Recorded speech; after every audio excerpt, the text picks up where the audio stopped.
I'm Trinidadi, and let's queer up gay culture. New coalition launches in Charlotte to protect and honor Queen City's LGBTQ plus history. Community organizers, local historians, and civic leaders in North Carolina have officially formed the Charlotte LGBTQ History, Visibility, and Beautification Coalition. This new initiative is aimed at documenting, honoring, and permanently marking significant queer historic sites across the Queen City. The grassroots coalition was created to address the systemic erasure of the contributions of local queer trailblazers. Through strategic public art installations, neighborhood beautification efforts, and official historical markers, the coalition brings together local businesses and neighborhood associations to transform significant historical sites into permanent cultural landmarks. One of the coalition's flagship initiatives, including securing a historic marker for Olean's Lounge on South Boulevard, a vital gathering space that provided refuge, community, and grassroots support for Charlotte's LGBTQ plus population, particularly during the height of the HIV/AIDS crisis. Emphasizing the urgent need for community-led preservation during recent fundraisers during Charlotte Pride Weekend, Coalition website says, quote, LGBTQ plus people have helped shape Charlotte's history, culture, neighborhoods, and community, and those stories deserve to be seen all around the Queen City, end quote. A place may disappear, its history shouldn't.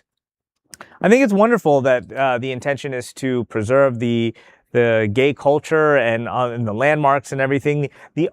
Wonderful, and we need more people to speak up in this current climate to make sure that these things don't permanently go away like so many of our establishments. The only thing I just think about with other historical designated landmarks is that it becomes very expensive to keep up these places. Anything that's a designated historical landmark, anytime you want to do a renovation, anytime you want to do anything that might have something change about it, it requires a lot of permitting, a lot of time in the county courthouse, and a lot more expense to do it.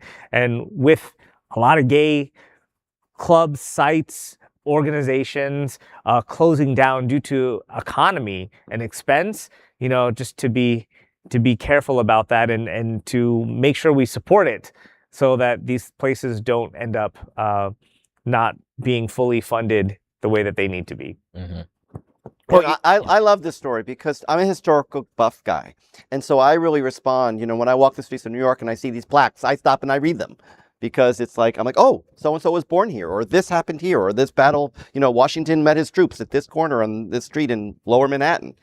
So I think having those markers on the street that identify important historical things that occurred in our community at a certain point in time in history is really important. I agree with you. I think structures themselves, it's a challenging situation potentially. And I can only hope, but I would say it's good that there's a preservation society controlling it so someone can't just knock it down like we see what's happening, that they're knocking things down in DC and no one's doing anything about it. So it's like if there's a preservation society protecting these locations from being just razed or knocked down, that's good. And renovations, you're right, it could be a challenging situation. Have you been to Charlotte?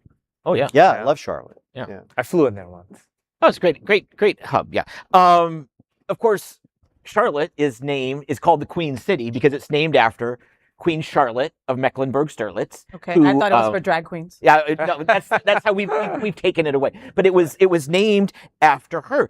And what county are they in? They're in Mecklenburg County. So this has many ties to the Queen. Queen Charlotte was the wife of King George III, who was a whole generation knows him through Hamilton, but he was the king when the Americas rebelled, and he bought Buckingham House for Queen Charlotte.